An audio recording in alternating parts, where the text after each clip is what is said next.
Hello student, welcome to my YouTube channel excellent success group. तो student, आज हम discuss करेंगे क्लास 9 में मैथ एनसीईआरटी का चैप्टर नंबर 5 यूक्लिड की ज्यामिति का परिचय। तो एनसीईआरटी उदाहरण नंबर 3 दे रखा में निम्न कथन पर विचार कीजिए। सीधी रेखाओं के एक ऐसे युग्म का अस्तित्व है जो एक दूसरे से प्रत्येक स्थान पर समदूरस्थ होती है। इसका मतलब क्या हुआ? यानी कि दो ऐसी सीधी रेखाएं जो ऐसे कई सारे युग्म होंगे, जोड़े होंगे, जो एक दूसरे से समान दूरी पर स्थित हों। ठीक है, ऐसे स्थितियों में होंगे जो समान दूरी पर स्थित होंगे। क्या यह कथन यूक्लिड की पांचवी अभिधारणा का एक प्रत्यक्ष या सीधा परिणाम है? स्पष्ट कीजिए। ठीक है, तो इस अभिधारणा को समझने से पहले हम ये समझेंगे कि यूक्लिड की पांचवी अभिधारणा की जो समतुल्य अभिधारणा है प्लेफेयर की अभिगत, पहले हम इसको समझेंगे। ठीक है, इसको समझने के बाद इस क्वेश्चन को सॉल्व करेंगे। तो प्लेफेयर की जो अभिगत है उसमें हमें बताया गया है कि प्रत्येक रेखा एल और उस पर न स्थित प्रत्येक बिंदु पी के लिए एक अद्वितीय रेखा एम ऐसी होती है जो पी से होकर जाती है और एल के समांतर होती है। इसका मतलब ये हुआ कि एक रेखा है, ठीक है, और पी कोई ऐसा बिंदु है, पी कोई ऐसा बिंदु है, इससे केवल एक ही ऐसी रेखाएं खींची जा सकती जो इसके समांतर हो। यानी मैंने एक रेखा ये बना दी, ठीक। अब अगर मैं इसके अलावा यहाँ से कोई दूसरी रेखा गुजारता हूँ, चाहे ये गुजारी चाहे ये गुजारी, ये जो रेखाएं बनेंगी वो क्या होंगी? इस रेखा के समांतर नहीं होंगी। इस बिंदु से केवल एक ही ऐसी रेखा होगी जो समांतर बनाई जा सकती है। ठीक है, जैसे कि मैंने यहाँ पे एक्सप्लेन किया है, ये रेखा मैंने एल ले ली, बिंदु पी ले लिया, तो पी से केवल एक ही ऐसी रेखा एम है जो एल के क्या होगी? समांतर होगी। इसके अलावा अगर मैं चाहे ये रेखा बना लूँ, ठीक है, अगर ये रेखा मैं बनाता हूँ, इसको अगर मैं आगे बढ़ाऊँ तो एक दूसरे को क्या कर दी जाएगी? प्रतिच्छेद करेगी। ये रेखा भी इसको प्रतिच्छेद करेगी, तो एक दूसरे के समांतर नहीं हो सकती। केवल एक बिंदु से एक ही ऐसी रेखा बनाई जा सकती है जो एल के समांतर होगी। ठीक है, अब हमें प्रूफ करना है कि दो ऐसी रेखाएं जिनके बीच की जो दूरी होगी वो हमेशा क्या रहेगी? समान रहेगी। ठीक, तो इसके लिए हम ये समझते हैं कि ये हमारी रेखा है और ये कोई बिंदु है।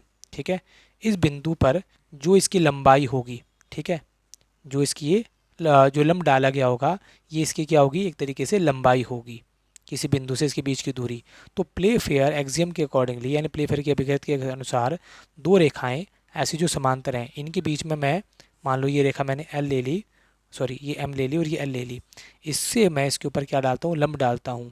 तो ये जो दूरी होगी मान लो 3 मीटर है, तो यहाँ पर अगर इनके बीच की मैं दूरी नापूंगा तो ये भी क्या रहेगी? 3 मीटर रहेगी। यहाँ पर मैं इसके ऊपर अगर मैं चाहे इसके ऊपर यहाँ से इस पर लंब डालता हूँ तो ये भी क्या रहेगी? 3 मीटर ही रहेगी। चाहे इससे इस पर लंब डाला जाए या इससे इस पर लंब डाला जाए, इनके बीच की दूरी हमेशा क्या रहेगी? समान रहेगी, क्योंकि दोनों रेखाएं क्या आपस में समांतर हैं। तो यहाँ पर मैंने बताया है कि अब एक बिंदु की एक रेखा से दूरी उस बिंदु से रेखा पर डाले गए लंब की लंबाई होती है। जैसे कि मैंने आपको बताया कि एक बिंदु है, इस रेखा पर जो लंब डाला गया होगा क्या होगी? इसकी लंबाई होगी। एम पर स्थित किसी बिंदु से रेखा एल की दूरी और एल पर स्थित किसी बिंदु से रेखा एम की दूरी सदैव समान होगी। तो रेखा एल और एम जो कि हमने प्लेफेयर के अभिगत द्वारा बताया समांतर है, इस पे जो लंब डालेंगे या इससे इस पे लंब डालेंगे, इनकी दूरी हमेशा क्या रहेंगी? समान ही रहेंगी। अतः ये दोनों एल और एम प्रत्येक स्थान पर एक दूसरे से समदूरस्थ होंगे। अतः इनके बीच में जो दूरियां हैं समान रहेंगी, यानी कि ए बी बराबर होगा सी डी बराबर होगा ई एफ के। ठीक है, अब जो पांचवी अभिधारणा है यूक्लिड की, उसमें हमें ये बताया जाता है कि दो ऐसी रेखाएं जिनको तीसरी रेखा प्रतिच्छेद करती है, तो जिस तरफ इनके कोणों का योग, एंगल 1 और 2, इनका योग अगर 180 डिग्री से कम होता है, अगर इनको बढ़ाया जाए, ठीक है, अगर इनको बढ़ाया जाए तो किसी एक बिंदु पर या आगे जाके प्रतिच्छेद करती हैं। ये हमें अभिधारणा नंबर 5 में बताया गया है।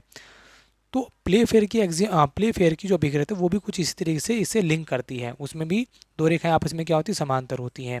और अभिधारणा 5 में ये बताया गया है कि दोनों का जोड़ 180 से कम होता है तो वो प्रतिच्छेद करेंगे। लेकिन वहीं पर अगर इन दोनों का जोड़ 180 के समान हो तो दोनों रेखाएं क्या होंगी? समांतर होंगी। यानी कि अगर एंगल 1 और एंगल 2 दोनों का जोड़ 180 होगा तो आपस में क्या रहेंगी? ये समांतर रहेंगी। तो इससे हमारा रिजल्ट निकल के आता है कि बी ए और डी सी को बढ़ाने पर बिंदु टी पर प्रतिच्छेद करती है। यह भी धारणा नंबर 5 में बताया गया है। ए बी और सी डी को बढ़ाने पर जिस तरफ 3 और 4 का जोड़ अगर 180 से बड़ा है, जैसे कि ये वाली है, इन दोनों कोणों का जोड़ 180 से बड़ा होगा, तो अगर इनको हम बढ़ाते हैं तो इनके बीच का जो गैप होगा वो क्या होगा, बढ़ता हुआ चला जाएगा। ठीक। और यदि 1 और 2 का जोड़ 180 होगा या फिर 3 और 4 का जोड़ 180 होगा तो वो दोनों रेखा आपस में क्या होंगी, समांतर होंगी।